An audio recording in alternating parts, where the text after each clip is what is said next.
Hi there. My name is Dorothee Rosen, and I'm a goldsmith in Halifax, Nova Scotia. I'm in my studio today, and I'm going to talk a little bit more about the same topic I talked about last week, which is the quality marks, a specific part of what I talked about last week, which are these quality marks that are made on jewelry, that are stamped on jewelry.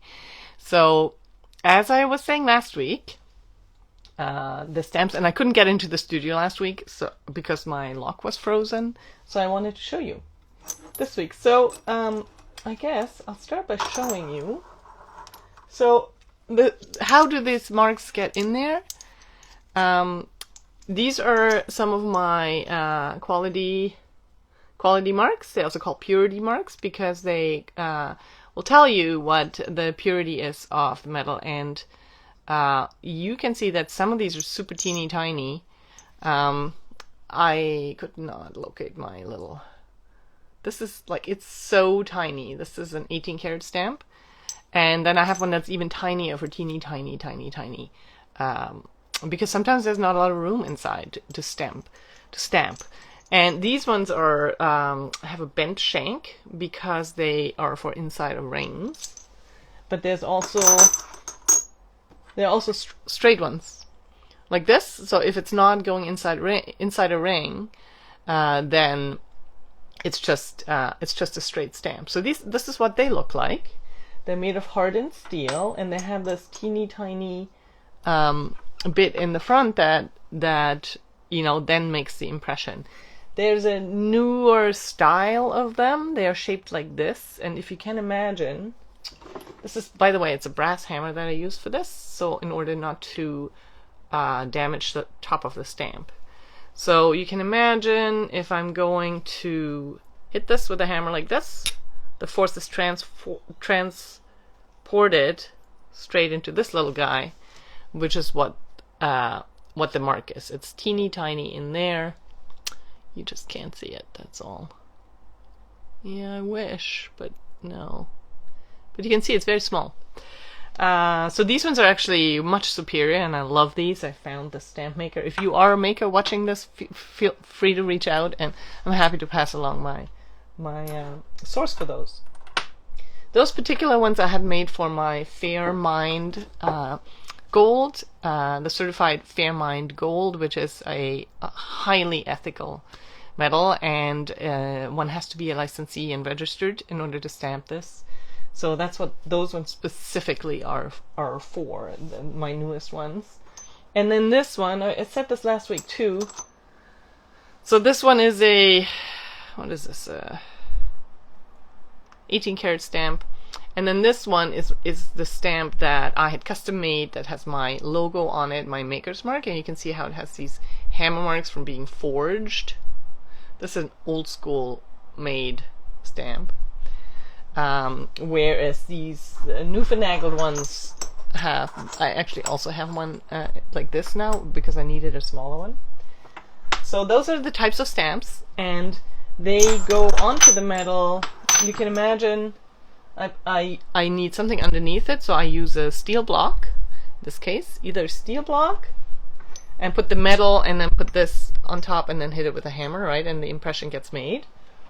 Or I use a brass block, and this one has the indentations specifically for rings, for different shapes. Rings, this side and that side, so that kind of cradles the piece of jewelry when I stamp it, because it needs the resistance in order, otherwise it bulges on the other side. If you stamp it on a soft surface, the metal will just bulge. So it needs the resistance.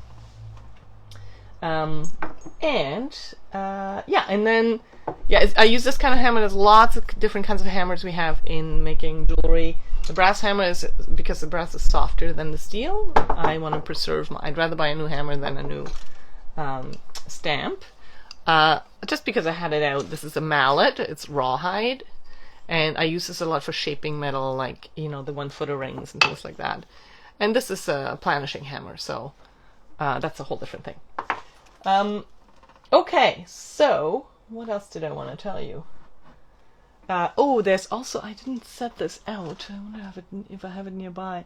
There's a kind of plier you can use that has those maker's marks. I don't find them as effective.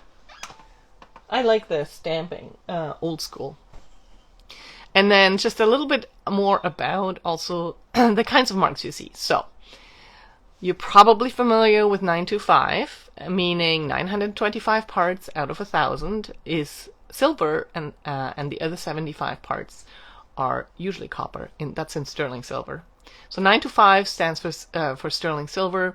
There are it can also say STER for sterling. So that's also a possibility in your sterling. And then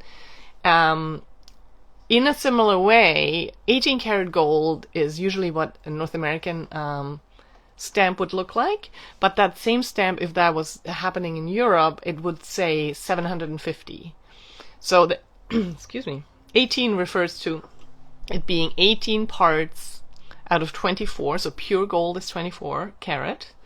And 18 karat means 18 parts out of those 24 holes are a gold and the rest is an alloy. Similarly, when you read 750 in your jewelry, 750, that is the exact same thing. It means 750 parts out of 1,000, just like the 925 out of 1,000 in sterling.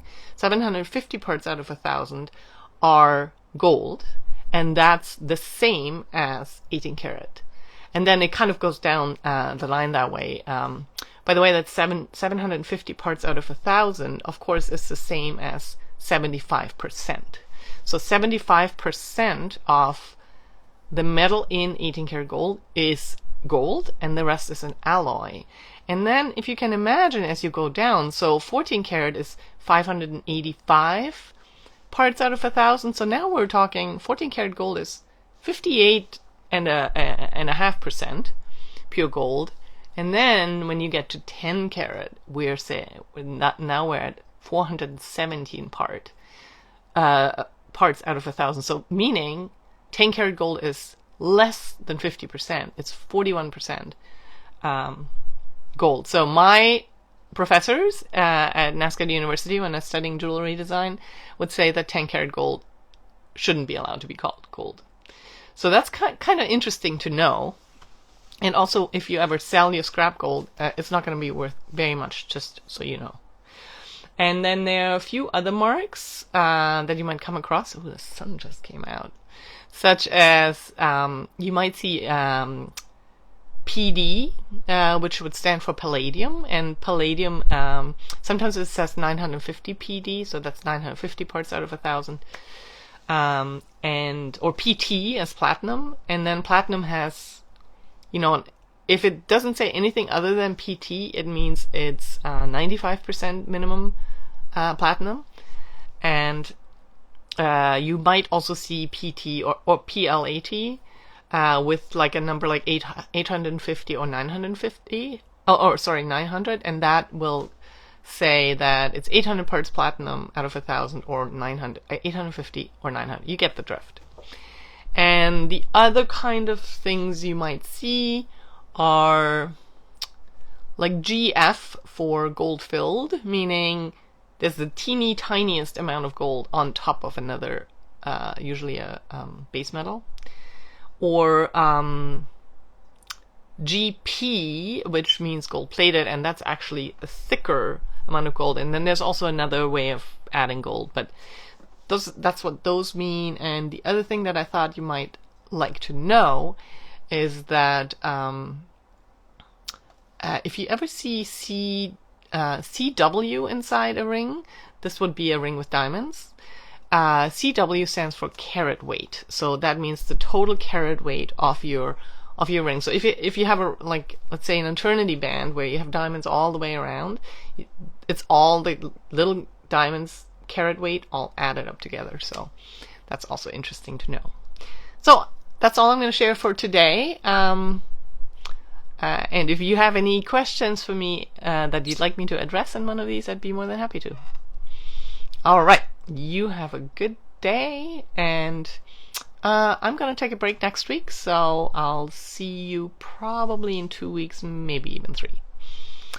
Have a good Sunday. Bye.